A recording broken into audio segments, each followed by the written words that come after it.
Aujourd'hui, il y a deux types de situations. Il y a ceux qui ont de l'épargne et qu'il faut inciter à pouvoir justement investir dans le pays. Et puis, il y a une partie de notre population qui a été mise en immense difficulté par cette situation que nous devions choisir, que nous avons collectivement choisi, qui était le confinement.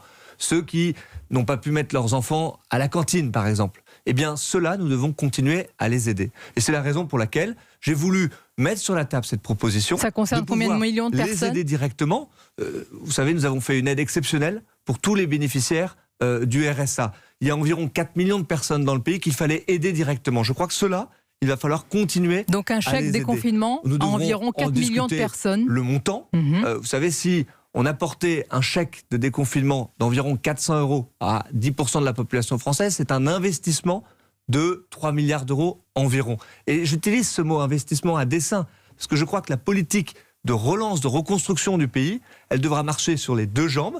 Une politique d'aide à la demande. Vous savez, l'argent que l'on donnerait à ces familles-là pour consommer à côté de chez soi, consommer de la culture aussi, c'est de l'argent qui ne sera pas mal investi. Et puis la deuxième jambe, c'est une politique d'offre à laquelle je ne veux pas que nous tournions le dos. Il faudra continuer à aider les entreprises. Vous avez une autre proposition, vous voulez aider ceux qui ont aidé pendant cette crise, un vaste plan justement pour les associations caritatives, humanitaires, soit, et évidemment que c'est important Stanislas Guerini, mais vous nous direz dans quel puits sans fond va chercher le gouvernement cet argent. Vous savez, je crois que le meilleur investissement pour le pays, c'est de recréer de la confiance, de faire en sorte que l'on puisse, parce que nous recréons de la croissance. Par un coup de baguette magique ? Ah bon, justement, alors, vous avez raison, ça ne se décrète pas.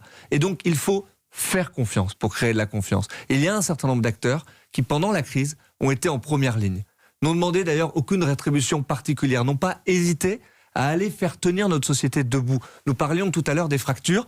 Eh bien oui, il faut aider ceux qui aident aujourd'hui. Je crois que les petites associations, j'en vois dans ma circonscription, elles sont bien souvent en grande difficulté. Et donc, oui, il faudra un plan d'aide pour les petites associations et ne lésiner sur aucun moyen voilà encore pour faire une en sorte proposition que notre pays puisse sur la tenir table. debout.